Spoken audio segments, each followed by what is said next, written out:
Well, hello and welcome to episode 14 of the Gundam Explained podcast. I'm your host, Adam Blue, as always. And yeah, let's start talking about Gundam like we normally do.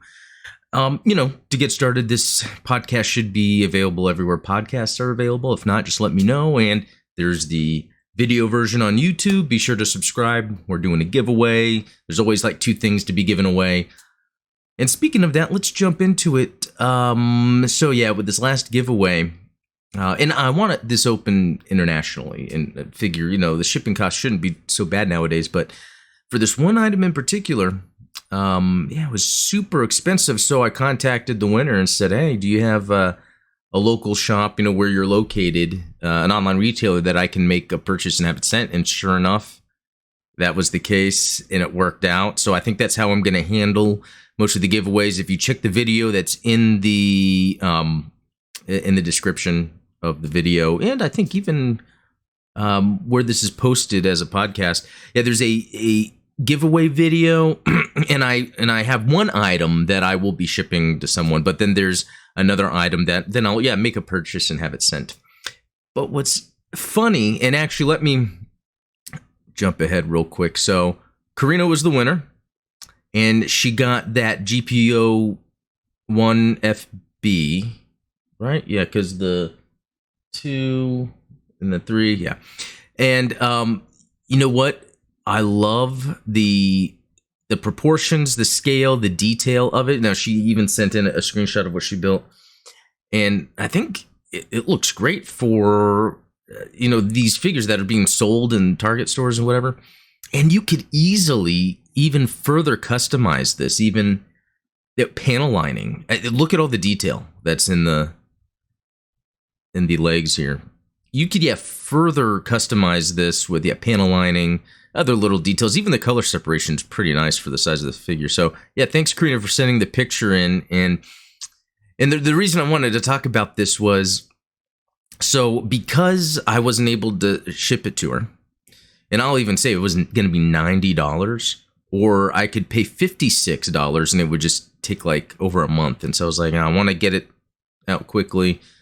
Yeah, and that all got remediated. So when I'm home after, making that purchase in the country of origin, I then got the other figure out, and I was just going to let my youngest open it up and we could build it. And when I open it up, there was something strange about how I opened it that I didn't really realize. So with these packages, they have like a perforated area that you can like rip open, but that's still cardboard glued on. What they had done was the perforation was still there, intact, but I guess the one part of the cardboard was lifted and then re-glued on. So when I went to open it, it just came off easily. And there was plastic in there, but there was nothing in the plastic. But also in the box was some red mobile suit from Seed or something. I have a picture on my Instagram. I was shocked for a lot of reasons. Like I think it was incredible that I was about to have this shipped overseas, and the winner, Karina, would have got this and then opened it and been like, what is this? And I would have felt so bad. So it's like, I'm so glad it actually worked out like this.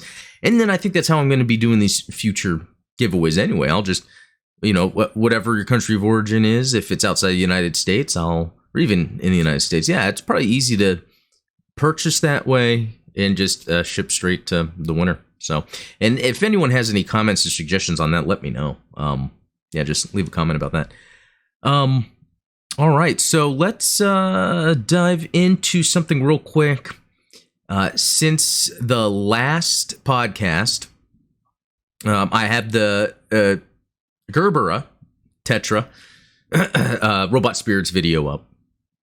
That was a really cool action figure. Take a look at it. I have it where there's a little video of me in the bottom left, so I can still kind of talk to the camera as I'm looking at it. But let me know what you guys think about that as I kind of improve my way of producing these. Now, another video you're not seeing here, it's because I actually had to record this podcast early because I will be busy, but will be the Char's Counterattack Review Part 2. And so excited about doing that. I loved how this first one, it's $298 as of the time I'm recording this, views. And, that just makes me excited because stuff like Shar's Counterattack is really cool. And to see that people are enjoying or wanting to take in content like that makes me more excited to dive in more into that stuff. So I can't wait to even get into the Origin. Origin has a lot to do with Char. And I'm curious if with Shar's Counterattack, is that nostalgia for some people? Or is it where Char is just kind of a popular character where people are willing to like dive into the videos? And no, all my other videos are typically that, stuff like this and Zeta got some high views, but the unrelated stuff, they were typically around the same amount. And I guess it's not really, at the end of the day, I'm not like focusing and obsessed with, oh, I need to get my views. It's more of what do people like? What do people not like, while I can have fun doing it? Because if I do something that seems really hard for me to do, a lot of work, and I notice it doesn't do too well, then it's like, okay, I don't have to worry about that. But I kind of like the way this is going, and there we go. Can't wait to do some more. Actually, I had a thought and I lost it, and I filled it in with an Very interesting. Yeah. So let's see. Yeah, there's the Robot Spirits, and then you'll see the Char's Counterattack Part 2. Yeah, we'll be good there. And as far as like new Gundam gets, since the last podcast, it really hasn't been anything. One thing I will say is I've been playing a lot of the SD generation's Genesis on PS5. It's PS4 as well, and that is fun. At first, I was a little confused. I didn't realize that with this other warship you get, that you can then like sortie out of the mobile suits that aren't related to the timeline, aren't canon. That's something I don't like, but I see that I can capture canon specific mobile suits that fit in. I played a few missions from the original Mobile Suit Gundam, and then I played a few missions from Zeta. And I just love, when you're a fan of Gundam and you see Gundam, that Genesis game, as in the name of the game, not the console, is just awesome because the music, it's telling the story that you know. You're just you're witnessing it again with kind of some updated, slightly animated, but more just stills. And again, you have the SD look of the mobile suits, which I can look past that, as that's more of a video game centric thing from the 8-bit days. But then, yeah, later on this month is the Super Robot Wars 30 for 30th anniversary. So I'm looking forward to playing that and seeing some other cool Japanese robots that I'm not too familiar with. But let me show you something else that has to do with that. So I've been trying to figure out what's an easy way that I can hop on my PS5 and do some like streaming gaming, whether that be GBO2 or SD Generation Genesis. So let me show you what I was able to figure out. There are my notes. Okay, so here is where, and anyone can do this with a PlayStation 4 or 5. There's a remote. And I actually did this before a while back because this has actually been out for a while. I just haven't messed with it. There's a remote app, and there's one on Android and iOS, but also on PC. This is so that you can, with your console, it turns it on remotely, but then you can access your PS4 and PS5 games. Now, this is me logged into GBO2. We can see where there's the scheduled release for Code Fairy, which I'll get into here shortly. But yeah, you can kind of hear I have the music off. I like the music in GBO2, but I play it so much that sometimes I have to have it shut off. But anyway, just it's kind of cool to see that like this is a way that I could stream. When I try to do a window capture, it seems the way it's built, it blocks it. So I had to do a display capture, and then I just cropped it down in order to fit on the screen. If anyone has any suggestions or comments on how to do that and to work better where it's easier for me to just capture the window, let me know. Otherwise, this way works too. I don't mind. I just don't know if it degrades the quality for people watching. I guess I'll find out when I watch the podcast later. And I guess it's not as interesting for those that are just listening anyway, that you can't really see the game I'm streaming. But so one, I think I'm going to start streaming games more on this channel. But another, and it's not going to take away from other content. This will just be supplementary. But here's the other thing. So I'm opening my PlayStation. Oh, and it just crashed. Let me get that. Oh, that was interesting. Okay. It didn't crash, but... So, yeah, see, Ghost of Tsushima, play that so much. I love it. But I go to Generation Genesis. You know, it's about to start up. It's got the cool little... So here's what stinks about this. Can't display the screen on the connected console. The screen contains content that can't be displayed using remote play. Go back to home screen on connected console. So this is an issue I was having just in general playing Genesis, was anytime I was playing, I wanted to capture some of my gameplay to record, and it just wouldn't let me. It was blocked. And I don't know if that's what we're witnessing here, or this game just has some sort of issue with... well, yeah, so I'm trying to say...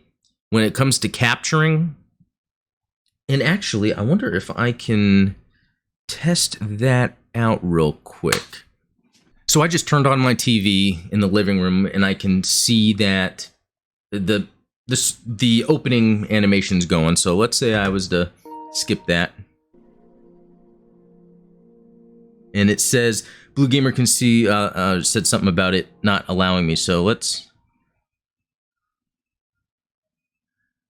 So it seems, so if someone has a way around this, or maybe I need to do more research, I would not be able to stream this game in any way.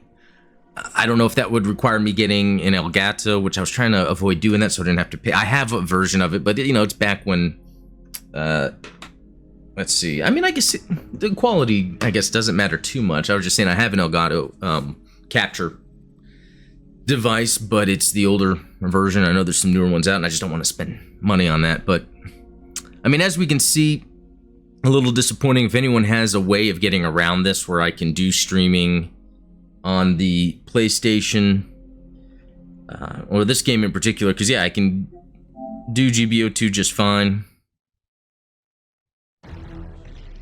Loading in. You can hear the cool music.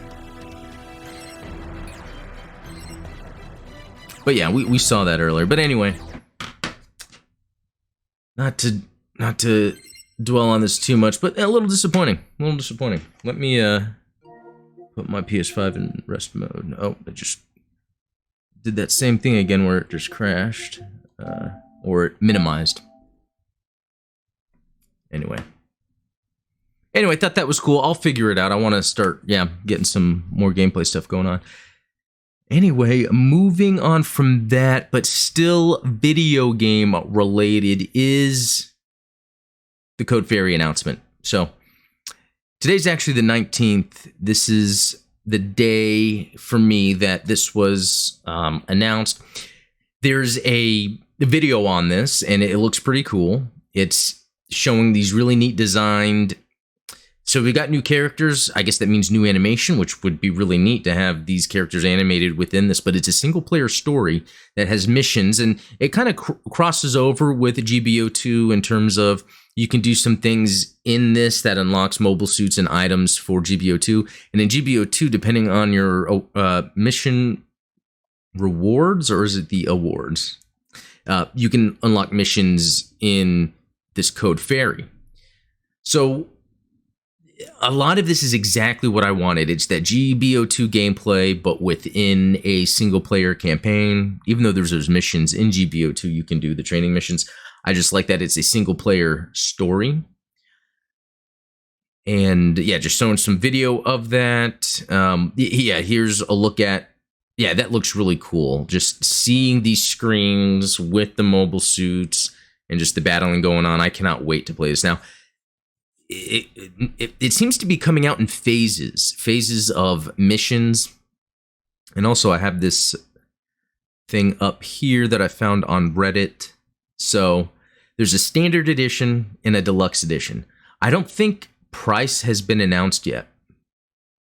But if you get the standard edition, it's the Mobile Suit Gundam Battle Operation Code Fairy Volume 1, 2, and 3 early access. So it's 1 day early access to Mobile Suit Gundam Battle Operation Code Fairy 2 and 3. So I guess if you pre-order the standard edition, you get early access to Volume 2 and 3. So does that mean after Volume 1 comes out, if you buy it, you can't only play 2 and 3? the day they're meant to come out. And 1 day early, not too big of a deal, but oh well. Mobile Suit Gundam Battle Operation Code Fairy PSN Avatar Set. Yeah. Mobile Suit Gundam Battle Operation 2 in-game rewards. So Unit Zany, ground type, level 1. I guess that is that right there, which... That reminds me, that's what's in Genesis. SD Generation Genesis, the Zany. That's not something I'm actually familiar with. But also 100,000 DP, which... That could go a long way. That could be a nice mobile suit if you're at a rank that you can buy a mobile suit you want, which I'm typically not. All right, let's look at this other one, this deluxe edition. Mobile Suit Gundam Battle Operation Code Fairy Volume 1, 2, 3. Yeah, the early access, that whole thing. Let's see, what were some different things? Okay, so the 100,000 DP, but also the unit High Mobility Zaku ground type. 6 avatar costumes. They're t-shirts of the characters, and that's over here on the right side. Let's see, marks. Oh wait, there's also avatar, and then avatar costumes of normal suit, helmet. Okay, that's this down there. That looks cool. I like the color scheme on that. Also marks, so that's these down here. And then you get an operator, so a new voice, and then 31 tokens. So again, you know, I could have missed it, or they just haven't announced the price yet, but I don't know. When nowadays, when I see standard and deluxe, especially on PS5, it's like 60 for standard, 70 or 80 for deluxe.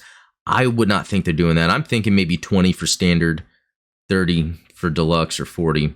If you consider how much tokens cost, that's pretty good. And if you already have tokens and you buy that, and you do a roll on a half price day, that could turn out pretty good. I don't know. In really, I'm splitting hairs when I'm acting like I'm not sure, because really this is awesome. This is cool artwork. You know, being someone that has only gotten into anime because of Gundam, I like this artwork. This is really cool. I'm getting into all that stuff. Curious what everyone else thinks about this. I wonder if anyone has posted anything new about... No, nothing new about prices, but I guess there's going to be some really cool looking mobile suits to grab. I guess, yeah, someone was saying in this 7 new suits. And it's very interesting what some of these look like. This is a Gundam type, I would assume, because of the... I would say V-fin, but it's like a crown fin. It's very interesting. Because it looks like it's even on the back. It kind of gives it a look of a crown. And then we have some sort of, I don't know, this is a mix of different Zeonic designs. And this also is like a gym, but with some other interesting aesthetics to it. And then down here we got some Zaku's, another Gundam. Looks cool. You know, something that I can't say it's a problem, but... Oh, wait, I just realized it's saying high grade right here. That could just be for fun, or these could be kits coming out. It makes sense. If you think about when the Gundam Universe action figures came out, they had some marketing with GBO2, also with the Gundam Battle game on Android. They have some kits. Even with the Maxi Boost, there's a kit, so that'd be pretty cool to have kits of these. So, one thing I was going to mention is, you know, like Gundam Thunderbolt is amazing. And it has some, for it being in the 1 year war, it has some more advanced technology occurring. And not necessarily super advanced, but more refined of that technology at that time to make it seem as if, oh, wow, is that stuff really during the 1 year war? And I'm kind of seeing that with this. And I think that's fine. I can look over it. Look, if we're talking about Earth sphere, colonies, there's so many opportunities with development, MS development going on, where they could take a MS design that's already in mass production and then start tweaking it, adding things to it, people making their customs, or pilots getting their customs. So I don't know if anyone has... Oh, look, it has a name. I just realized this. Black Rider, White Rider, and a Free Jaeger. Or Jaeger. Zaku 2 Sniper Type, Zaku Half Cannon, Gundam Pixie. Okay, so some of these seem like they are like custom versions of existing mobile suits. But yeah, if anyone has any thoughts about the development and design of mobile suits during the 1 Year War, like we see in Thunderbolt, and where this takes place, where it seems like there's kind of more advanced, maybe some more headcanon that we can use. Oh, okay, so that is then the 7. We've got the 3 here, the 3 here, and then the zany. Is the high mobility? So is that then 8? So yeah, I guess we'll find out when it comes out. Although I'm excited about this. Again, this is a single player story using the fighting mechanics and game engine of Gundam Battle. That's great. I like that. All right, let me see what else. Yeah, I wanted to talk about real quick before I move off of the games. So with the SD Generations Genesis, it could just be me, but it seems like, and I posted this in the Discord too. If anyone has any information, or just join the Discord, it's very fun. It seems that when you play SD Generations, you do have to save. Now, that might seem crazy, but I'm just so used to nowadays when I'm playing a game that there's an autosave. You complete a mission, it just saves it. But with this, it seems like when you complete a mission, you have to then save. If you do some NMS development, you have to save. And I could see where someone that's not used to that, and that happened to me when I beat the first area of Mobile Suit Gundam. I then put my PS5 in rest mode. I think that game doesn't stay for long in that rest state because it's a PS4 title. So when I got back into it, it put me back in the main menu. There was no content to load. I had to start over again, which was fine. I don't know if that's just how it is with that game or if there's something I'm missing. But luckily, not only do you have the option to save, but you can then save in the cloud. There's a cross save, so if it's like PS4, PS5, so at least that's there. All right, so mobile suit of the week. I'm going to go back to the OG in a way, but this is the Zaku 1, MS-05B Zaku 1. Just with getting into all these other advanced developed mobile suits, I kind of wanted to scale it back a little bit. Plus, I think I'm going to be getting into a little bit more Origin here soon, so which is interesting because in the Gundam fandom wiki, there's actually tabs. It reminds me of Star Wars, where there's the canon and legacy, or legends, I think they call it. Yeah, canon and legends.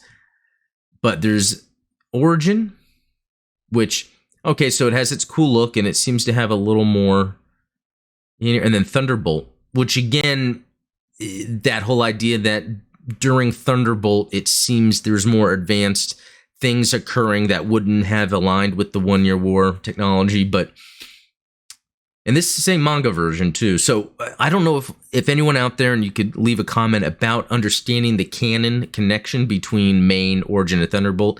Is Origin really its own thing? Is Thunderbolt really its own thing? Just kind of a self-contained story within Mobile Suit Gundam that's not necessarily canon or connected.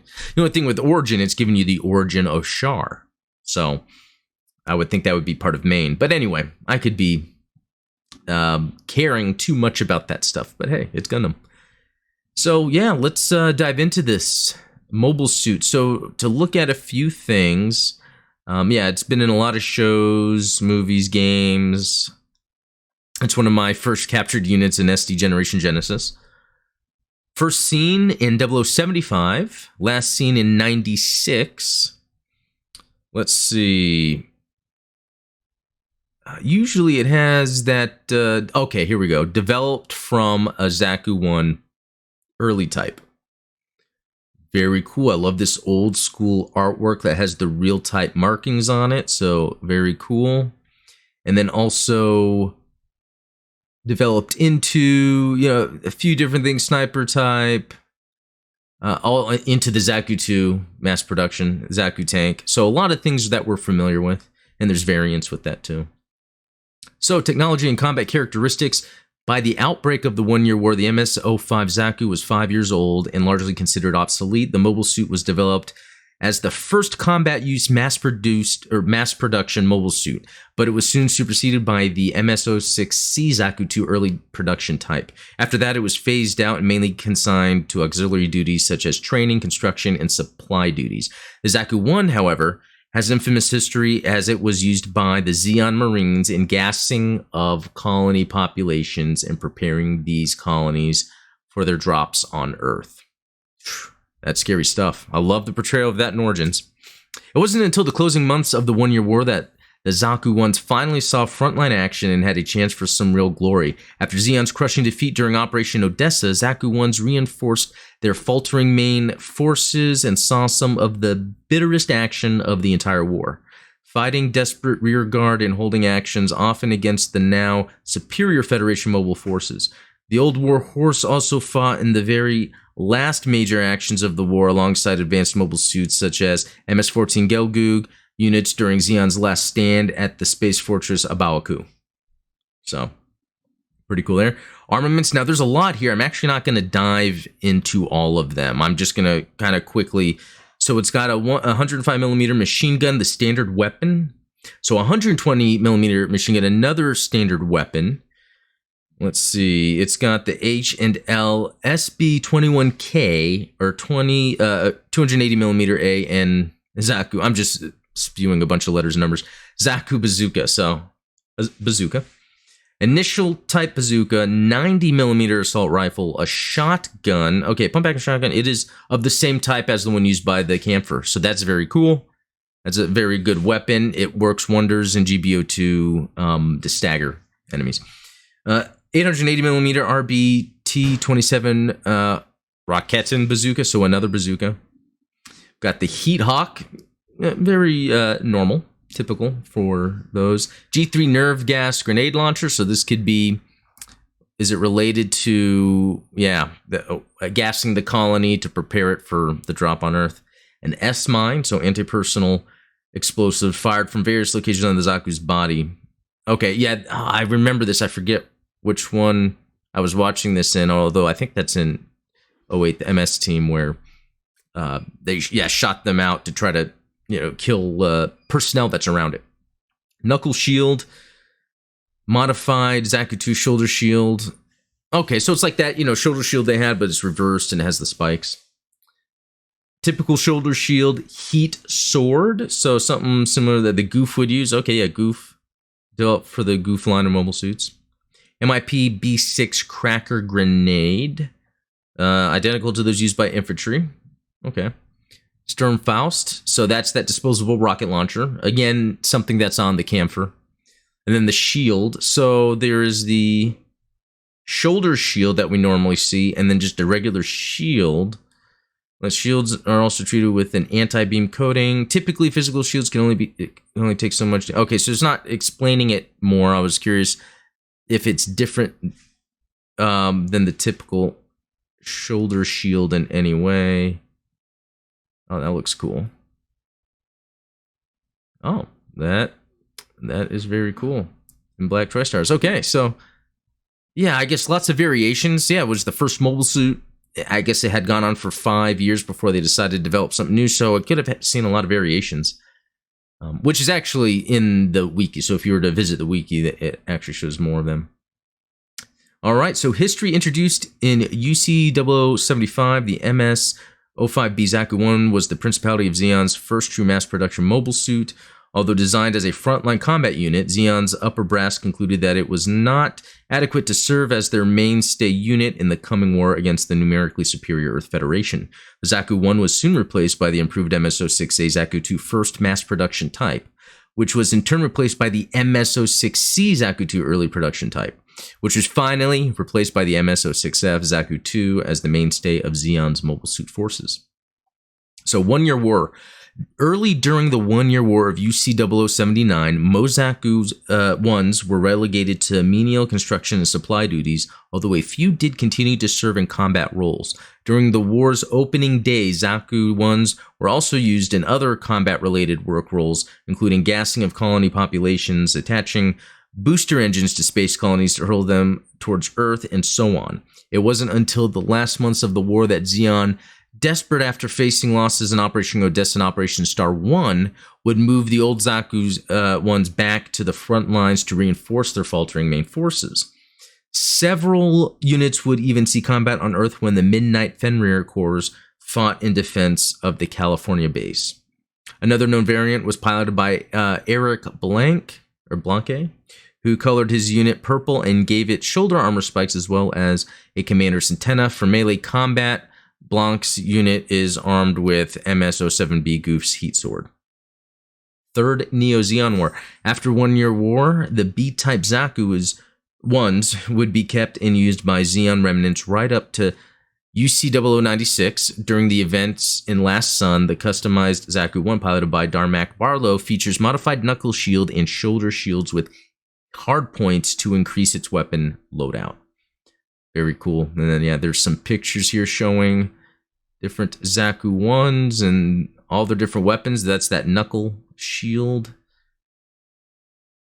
All right, let's see if there's any interesting trivia.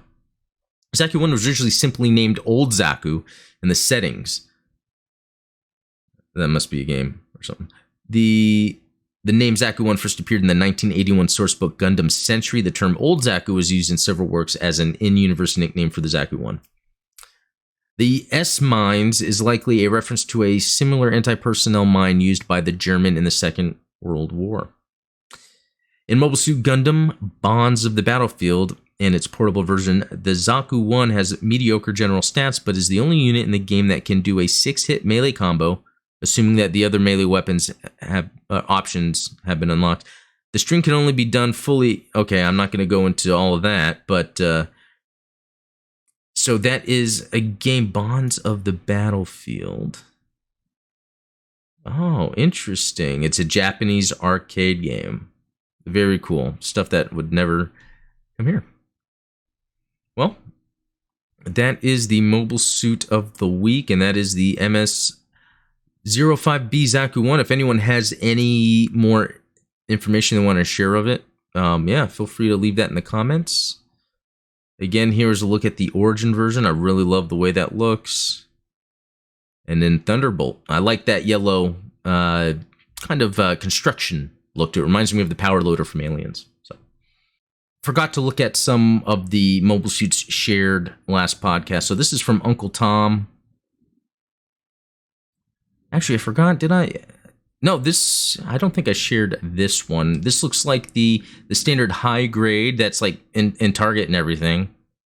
Very cool. Seems pretty clean, actually, in a lot of it. Not that I'm looking for nub marks, but usually nub marks are a lot more apparent, so that looks good. Oh, and here's Santo Bell with the Eclipse jelly. All right, let's, how can I need to better prepare for this, but very cool. Donatello, Turtles fan. Who isn't, right? Okay, let's see. Some more of it. Very cool. Man, look at it, it's so edgy. But yeah, I would love to build something like this. I need to get that. And then here is this the Sinanju Stein? Look at that mouse pad. Very nice. Very cool. Let's see what else. Oh, another good shot of it there. Oh, and the panel lining. Yeah, it looks like there's not only panel lining, but is that some weathering also. Very cool. Now this is pretty cool. So this is yeah, Santo Bell, right? Yeah, Santo Bell's G-Saviour custom. So it's made from the G-Saviour high-grade kit and some joints and accessories from the high-grade F91. That, to me, is amazing. I hadn't really had time to really fully dive into this, but we can see the weathering, the look of it. Man, fantastic. I love that mobile suit, and man, I got the notification that Mandarake had one of these available. I just didn't jump on it yet. But I love the look of this. that weathering is well done too. Very cool. Very cool. They need to do a proper re-release, although that custom sure is good. Oh yeah, and with the interesting side skirt armor that's similar to the GPO-3.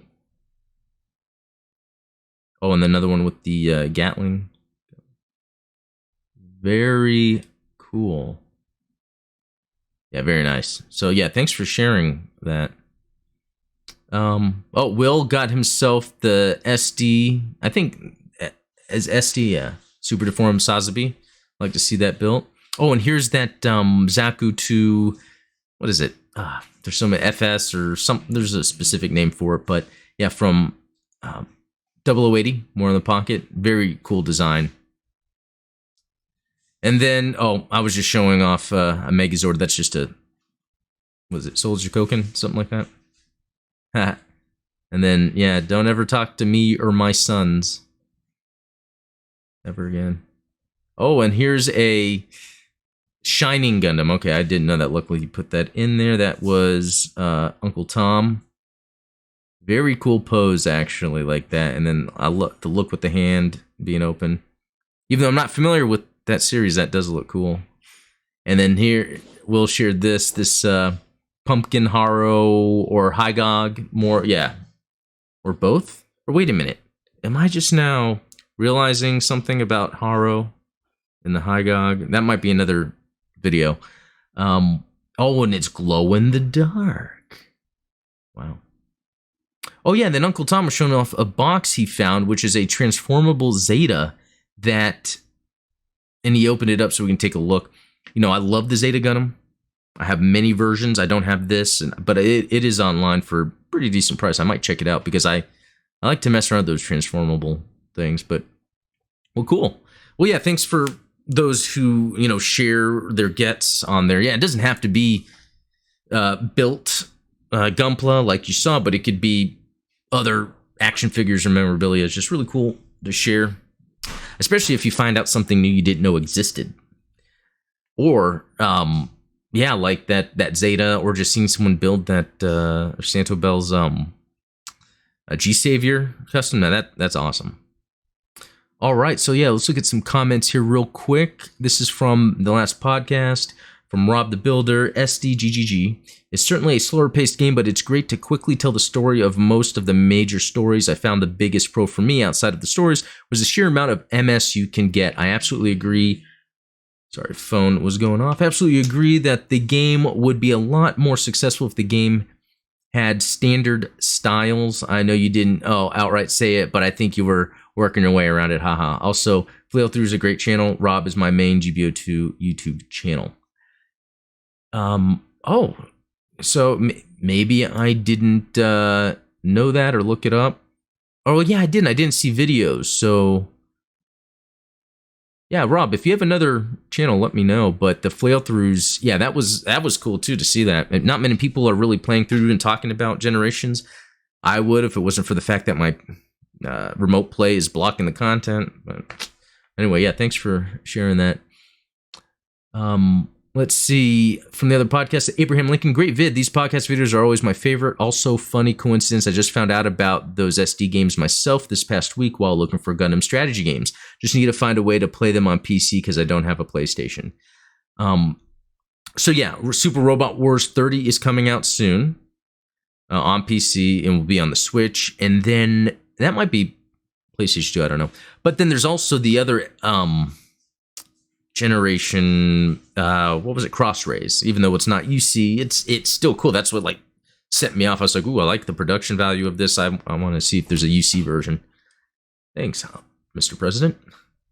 All right, Mount Ralph, I don't have Genesis, but do have Cross-Rays and have been enjoying it a lot. Very similar to Fire Emblem and Final Fantasy Tactics. Good high-level way to get the stories as well. If I can find it, I want to get Genesis next. I 100% agree on SD Gundams. Would prefer them to non-SD, but in my mind reminds me of the old school games like on NES, SNES, Genesis days, so I can get past it there. If you like tactical games in Gundam, have you played Zeonic Front? No, so I'll have to check out Zeonic Front, actually. I gotta remind myself to do that. Let me just do a quick little search, and then I'll get back to that. But, yeah, being a gamer, a lot of my history's in gaming. Like, I remember on the NES when they would show, like, any of the role-playing games, even though I wasn't big into RPGs, but even, like, Zelda games, like, you would see what he would look like, and then you'd see the box art. Yeah, you saw this a lot with even Game Boy games, especially, where they would deform how it looked to fit in the game. And that's an interesting take, because it's the concept that the developers are showing off. And I don't know if that was something that Western developers did much. That seems to be a Japanese thing, maybe. All right, Santo Bell, GPO4 is an awesome Gundam unit and a sweet RE100 kit. The Shining Force games, too, mostly consume so many nights on Sega Saturn and Genesis. Send me a Discord message with the PSN info. We'll get a match happening. You know what? Speaking of that, yeah, we got to do that. I did actually get a chance to play with Will, another member from the Discord, and we had a lot of fun on that. It was weird, GPO2. It doesn't seem like it's easy to have a friend and then go do a ranked or quick match. It's like you have to make a custom game. So if we can get a big group, that would be great. Although we had fun just doing one-on-one. Like, we would just go back and forth. I would use a suit and win. He would use a suit and win. We were just trying out our suits. And it's really cool playing, especially Will, because he was kind of showing me where I can improve, like, when it came to, like, especially, like, melee. He was really good at the, hitting triangle to do, like, the tackle or the counter, which is an element I love of the GPO2 games. All right, from Kino Rivera, honestly, I was the same mindset at first, and I wasn't the biggest fan of SD Gundams as a whole, but my 3-year-old son loves it, so it bridges a nice gap of introducing Gundam to my son early on while giving me my Gundam fix while doing daddy duties. Yeah, that's a really good way to put it. I think that's a really cool thing about Gundam. They have this little SD thing, and so kids can join in. And that's kind of interesting, because my youngest, he doesn't like Gundam as much as he likes other things, but he will tolerate it. And if I'm building a model he wants to build too, if I got a new action figure, he wants to see it for a second.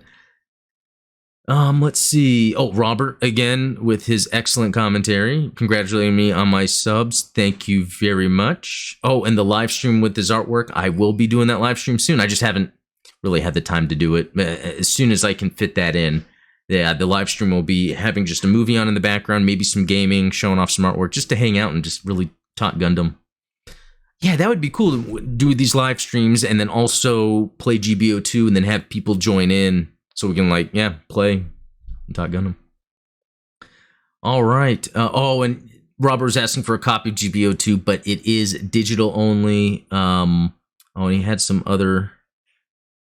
let's see... Yeah, some other comments about it. Yeah, it's a free game. It's on PS4, PS5. Wish it was PC also, but hey. Let's see. Oh, helping again with some pronunciations. Thank you, Robert. Oh, and recommending the Eiko series. I'll have to get on that. And checking out the Tenchi Muyo franchise. That sounds very familiar. A lot of stuff are familiar to me because growing up loving video games, always reading video game magazines from the late 80s and early 90s, I was always seeing the Japanese-centric stuff or things based on a Japanese anime or an RPG, which I wasn't into, but I just saw it, so it's always been in my mind.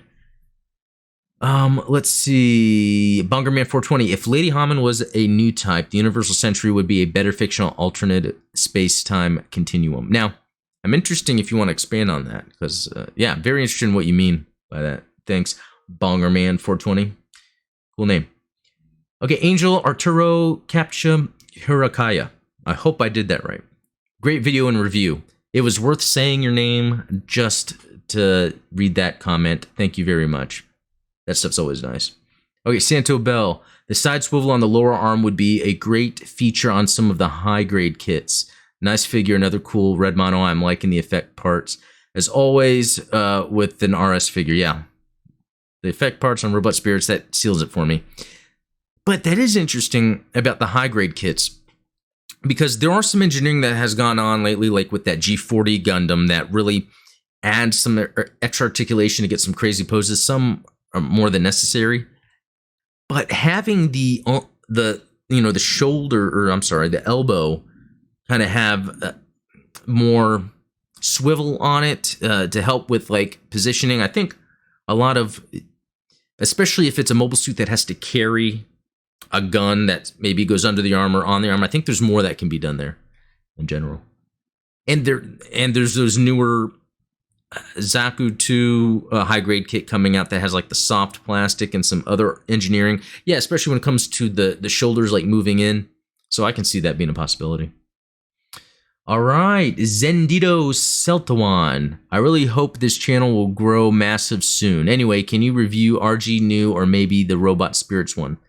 Yes, I have both of them, and those are going to be one's coming up pretty soon because they're cool and everyone likes them. So cool. Yeah, can't wait. Yeah, thank you. All right, Robert, again, if there's anyone from Japan, I'd like those Yakushiki glasses bought on my behalf and sent to my preferred eyewear shop next year. So that's pretty cool. If you want to check out Kakarot 971, I forget on the top of my head, but everyone knows that guy. You should be subscribed. Not he does a cool weekly like Gundam news segment. He looks at a lot of merchandise, and they were showing off the Hayakushiki glasses that look really nice. I'd like to get them. I actually do wear glasses. I just take them off for the stream. They have the glare. But, and these are a little big too. I used to have thinner ones, and those Hayakushiki ones would be excellent. All right. Oh, and then last one from Robert. Adam, nice setup with cameras. Keep the options open, but this is definitely very good. Well, thank you. Yeah, that was the whole idea where, and let me actually jump into it real quick. Let's see. Does it let me go to the video itself? Yeah. So, while I'll intro with me on one side and the figure on the other, then as I dive, this time I decided to put myself on the bottom left-hand corner. You know, it's just me personally, even though I watched a lot of reviews like action figure reviews in general, Anthony Customs, Javi, there's a bunch of others. I tend to really be into or get engaged when I can speak, or not speak, but see the person speaking. And so that's kind of what I'm trying to pull off here. I do notice a lot of times, especially with Anthony's Customs, he's usually not on his videos when he's doing a review, and sometimes I'll get easily distracted and just be off on my own. I don't know what it is.